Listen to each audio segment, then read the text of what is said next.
पंतप्रधान नरेंद्र मोदी यांच्या वाढदिवसानिमित्त आई प्रतिष्ठानतर्फे सोनामाता प्रशालेतील 300 विद्यार्थी-विद्यार्थिनींना उच्च व तंत्र शिक्षण मंत्री चंद्रकांत पाटील यांच्या हस्ते दैनंदिन वापरातील वस्तूंचे किट भेट देण्यात आले. तसेच यावेळी विद्यार्थ्यांची मोफत दंत व मौखिक तपासणी करण्यात आली. या प्रसंगी व्यासपीठावर उच्च व तंत्र शिक्षण मंत्री चंद्रकांत पाटील यांच्यासह भाजपाच्या शहराध्यक्ष रोहिणी तडवळकर, आई प्रतिष्ठानचे अध्यक्ष मोहन डांगरे, सृष्टी डांगरे, भाजपाचे जिल्हा सरचिटणीस मनीष देशमुख, भाजपा महिला आघाडीच्या अध्यक्ष रंजिता चाकोते, भारतीय जनता युवा मोर्चाचे शहर अध्यक्ष विजय कुलथे, सरचिटणीस सुधा अळीमोरे, सरचिटणीस डॉक्टर शिवराज सरतापे, मंडल अध्यक्ष नागेश खरात, चिटणीस प्रकाश राठोड, राहुल डांगरे, योगेश डांगरे, डॉक्टर मीना काशेट्टी, संस्थेच्या सचिवा कीर्तिलक्ष्मी अत्रे, गौरी आंबडेकर, शाळेचे मुख्याध्यापक जिलानी पटेल उपस्थित होते. आई प्रतिष्ठानचे अध्यक्ष मोहन डांगरे यांनी प्रास्ताविक केले. सुरेखा लादे यांनी सूत्रसंचालन तर मोहन कांबळे यांनी आभार प्रदर्शन केले. मी काही नवीन तुमच्यासाठी घोषणा करण्यासाठी माईक ताब्यात घेतलेला आहे. भाषण कमी आणि घोषणा जास्त आणि ते व्यवहारात आणायचे हवेत नाही घोषणा करणे असं माझं स्वभाव आहे. तर एकूणच मी जिथे जिथे जाईन म्हणजे मी सोलापूरला पालकमंत्री होतो, मी अमरावतीला होतो, मी सांगलीला आहे आधी पण होतो, कोल्हापूरला होतो, पुण्याला होतो, जळगावला होतो.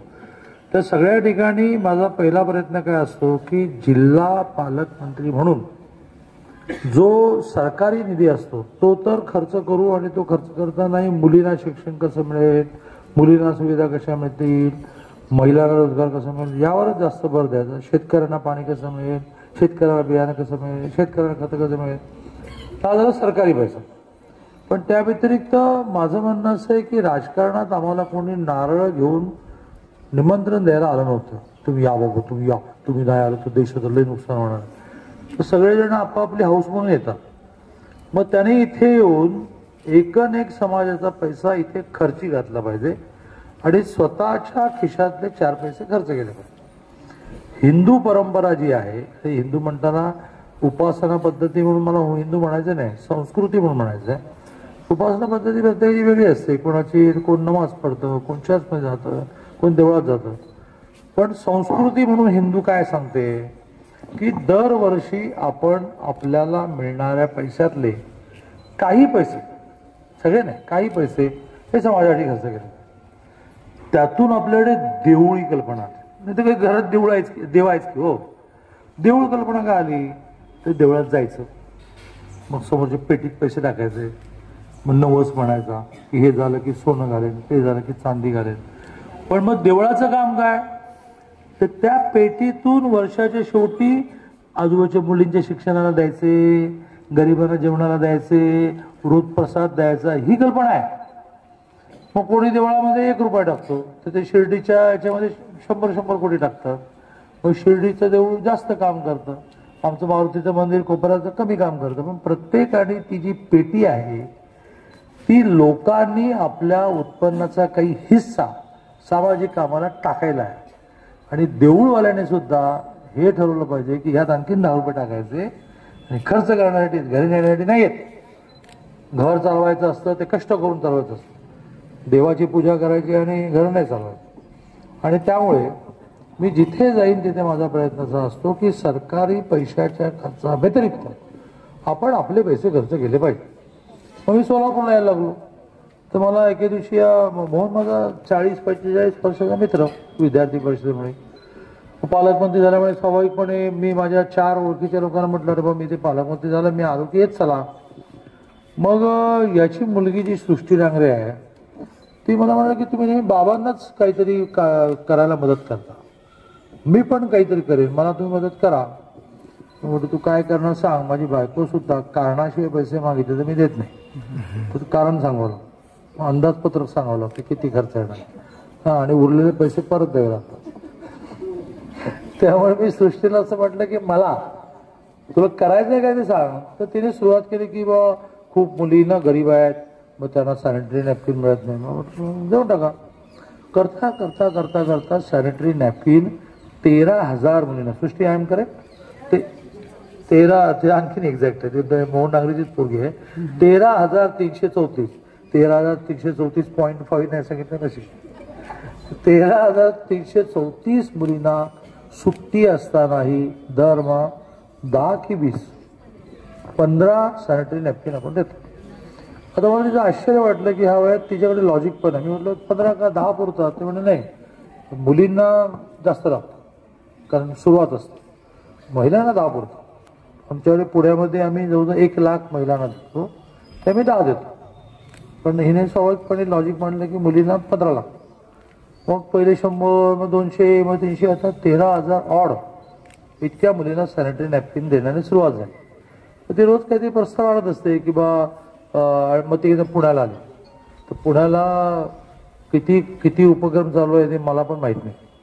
कालपासून आमच्याकडे आम्ही मेट्रोसाठी मोफत बस सुरू केली. मेट्रोनं उतरला माणूस, आता घरी कसं जायचं, ते काय मेट्रो ते जरा मेट्रोवाल्या घरून नाही असं सांगता येते का? म्हणजे मग तो रिक्षाने जाणार आणि सगळ्यात मध्ये तो मेट्रो सुरू होऊन सुद्धा 2 व्हीलर आणणार, मेट्रोच्या स्टेशनच्या खाली लावणार, बोंबराला लावायला जागा नाही. मग आम्ही कल्पना मांडली की मेट्रो ते घर आम्ही मोफत बस सुरू करणार. आधी महानगरपालिकेला म्हटलं, महानगरपालिका म्हणून वेळ लागेल हो, आमच्याकडे बसेस कमी आहेत, तोपर्यंत लोकांनी काय नोकरी धंदे बंद करायचे. आम्ही एक मेट्रोची बस सुरू केली. एक रूट ठरला की ह्या रूटवर ती जाणार आणि ती शेवटाला जाऊन परत येणार. ज्या रूटवर जे मेट्रोने जाणारे आहेत त्यांना बस फ्री.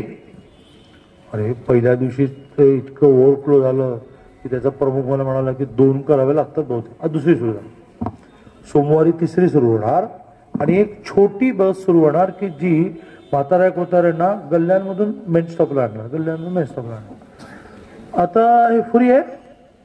याचा दरमहा खर्च किती येतो तुम्ही लहान, तुम्हाला कळत नाही की एक बस महिनाभर घ्यायला किती पैसे लागतात. पण मी हे करणार नसतोय तर मला काही कोणी नारळ घेऊन बोलवायला नाही की तुम्ही जरा राजकारण द्या किंवा तुम्ही जरा चांगलं काम करता, माझ्यापेक्षा लई चांगलं काम करणार. मला हौस म्हणून मी आलो तर मला माझ्या आयुष्यातला खर्च केला पाहिजे. तसं हे पुण्यातलं सगळं बघून मग सृष्टीचं सुरू झालं, आम्हाला इथे सुरू करायचं आहे. मग तिने सुट्टीमध्ये एक व्यक्तिमत्व विकास शिबिर केलं की मुलींना शिवणकाम शिकवणं, भरतकाम शिकवणं, योगा शिकवणं, असे सगळं तिचे उपक्रम चालू. आता आम्ही 2 जागा भाड्याने घेतल्या आहेत. आमच्या अध्यक्ष महोदयांना माहिती केलं माहिती नाही, पण 2 जागा भाड्याने घेतल्या. एक हॉल आहे आणि एक ऑफिस आहे. दुर्दैवाने म्हणता येणार नाही, पण पाऊस गेले 15 दिवस थांबतच नाही आहे, त्यामुळे त्याचं रिनोव्हेशन खूप सुंदर करायचं. कारण 2-4 वर्ष त्या जागा वापरायला मिळाल्या, भाडं द्यायचं. आणि त्यातल्या एका हॉलमध्ये एक 10 कॉम्प्युटर क्लास फ्री. आमच्याकडे काही विकत नसतं, ज्यांना म्हणणं वाढण्याचं, पण आमच्याकडे आहेत की पैसे घ्या घेऊ, ते देवळाच्या पेटीत टाक. तर 10 आणि मग दिवसभरामध्ये 100, 10ची एक बॅच, 10ची एक बॅच, 10ची एक बॅच, 100 मुलींना आम्ही कॉम्प्युटर मोफत शिकवणार. साधारण थोडा हॉल असा करणार की 50 महिलांचं दर तासाला योगासन होणार. त्यात पुन्हा एक 4, 5, 6 बॅचेस चालतील असं एक हॉल केला आहे. आणि दुसऱ्या हॉलमध्ये ज्याला आपण म्हणताय की महिलांना काही सल्ले हवे असतात, त्यासाठी 1-2 वकील आम्ही बसवणार आहोत. किंवा तिचं नवऱ्याशी भांडण होतं, सासूची भांडण होतं, शेतीवर नाव लावायचं, असं 2 वकील पण आम्ही मोफत ठेवणार आहोत. तर असं हे सगळं वाढवत असतानाच अशी कल्पना आली की ज्या शाळेमध्ये आपण सॅनिटरी नॅपकिन देतो तिथे मोदींचा वाढदिवस, मोदींनी काय सांगितलं. आता मुळात आम्ही हे काहीच करतो. तुम्ही मोदींचं ऐकलं तर तुम्हाला असं पंतप्रधान म्हणून काम कधी करतात. मोदींची स्वतःची एक संस्कारधाम नावाची अहमदाबादला कर्णावतीला 4,000 संख्येची आदर्श शाळा आहे, रेसिडेन्शियल आहे. सगळ्या 4,000 पोरांना राहणं मोफत, राहणं आहे, जेवण आहे. अख्ख्या गुजरातभरातून संस्कारधाममध्ये पोरं येतात. पंतप्रधान झाल्यानंतरही ते तिथून लक्ष ठेवतात की काय चाललंय, किती मुलं वाढली वगैरे वगैरे. त्यांना कुठेही गेलं की मोठमोठ्या भरजरी वस्तू मिळतात ना, मग ते काय करतात, त्या सगळ्या घरी येऊन जातात. म्हणजे घरी येऊन जायला दिलेले असतात. आम्ही बरेच जण इथेच ठेवतो. मग त्या शाळेचा अपमान होतो किंवा याला चांगला आम्ही नॅपकिनचा बुके दिला, इथेच ठेवून गेले. मग त्यापेक्षा ते घरी येऊन जातात. घरी येऊन जाणं अपेक्षित आहे. आणि 3-4 महिन्याने मिळालेल्या वस्तूंचा लिलाव करतात. आता मोदींनी लिलाव करणार म्हटल्यानंतर मग अंबानी पण येतात काय, आणि अडाणी पण येतात काय, आणि पिरामल काय येतात. आणि त्या वस्तूंची लाखो करोडो किंमत तयार होते. ती सगळी ते मुलींच्या शिक्षणावर खर्च करतात. कुठलीही बातमी ऐकीव नाही. त्याचं कारण माझ्याकडे 13 वर्ष गुजरातचं काम होतं आणि त्यामुळे मोदींना अधिक जवळून मी पाहतो. ते काही दंतकथा सांगत नाही. मग मोदींना जमतं तर आम्हाला का जमू नये. आणि म्हणून मग असा विषय आला की मोदींच्या वाढदिवसाला आपण मुलांना दाताची निगा शिकवावी. आपल्याला असं वाटतं की मी रोज दात घासते की काय घासत दिसत काय. हां, डॉक्टरकडे गेलं लक्षात इकडे एक किडला आहे तिकडे मग त्यात चॉकलेट खाणार, आईस्क्रीम खाणार, असं सगळं दातात जाऊन जाऊन जाऊन सगळे दात खराब झालेले असतात. म्हणून आम्ही पुण्यात तर काय केलं आहे, पुण्यामध्ये आमच्याकडे 2800 मुली आणि महिला योगाला येतात. 32 क्लासेस चालतात आमचे. त्यांना दर 3 महिन्याने ब्युटी पार्लरला जाणं फ्री असतं. 6 महिन्याने डेंटिस्टकडे जाऊन दात क्लीन करणं फ्री असतं. रोज योगा झाल्यानंतर त्यांना एक अतिशय चांगला पौष्टिक लाडू खायला मिळतो. तर तिथे जसं मी दर 6 महिन्याने त्यांना पैसे खर्च करून दात क्लीन करायला पाठवतो, तसं मोदींच्या वाढदिवसानिमित्ताने ह्या शाळेमध्ये दात कसे साफ करावेत असं एक बौद्धिक हे भाषण झालं. आणि नुसतं भाषण करून काय होतं म्हणून लई भाषण केलं, पण ते ब्रश कोण देणार. मग प्रत्येकाला एक पेस्ट, एक ब्रश, एक साबण, चांगल्या साबणाने आंघोळ केली पाहिजे. शक्य असेल तर घरातल्या प्रत्येकाचा साबण वेगळा असला पाहिजे. शक्यच आहे. मग तुम्ही असं म्हणा की मग तुम्ही दरमहा देणार का साबण. देणार, डिक्लेअर करून टाका सृष्टी, या मुलींना दरमहा एक साबण फ्री देऊन टाका. आपलं आपलं वेगळं ठेवायचं. आईला म्हणत तुझं तू वापर, माझं मी वापर, बरोबर ना. आणि त्यामुळे स्वच्छतेचे मोदी भयंकर आग्रही आहे. बघितलं कधी त्यांना चुरगळलेला शर्ट बीट घालतात, हे टाप ते बसत जबाबदार 75 वय असून सुद्धा कसे चालतात. त्यामुळे ते स्वच्छतेचे आग्रही, ते आरोग्याचे आग्रही. आणि त्यामुळे आज आपण असं हे डोकं बहुतेक मोहन डांगरेचं आहे. मला तो म्हणाला की आमचे 5 जिल्ह्याचे प्रमुख आहेत मकरंद देशपांडे, त्यांनी म्हणे रोहिणीताईंना फोन केला आहे की दादा येतोय तर एक तरी मोदीजींच्या वाढदिवसाचा कार्यक्रम. नमस्कार, मी अनन्या विनय कुलकर्णी सोनामाता आदर्श विद्यालय या शाळेमध्ये इयत्ता 10वी ब मध्ये शिकत आहे. आज आमच्या शाळेमध्ये माननीय चंद्रकांतदादा पाटील हे उपस्थित होते. आपल्या देशाचे पंतप्रधान माननीय श्री नरेंद्र मोदी यांच्या वाढदिवसानिमित्त विविध शिबिर आयोजित केले आहेत. त्यापैकी दंत आरोग्य तपासणी शिबिर आमच्या शाळेमध्ये आज आयोजित केली होती. त्यानिमित्त चंद्रकांतदादा पाटील हे उपस्थित होते.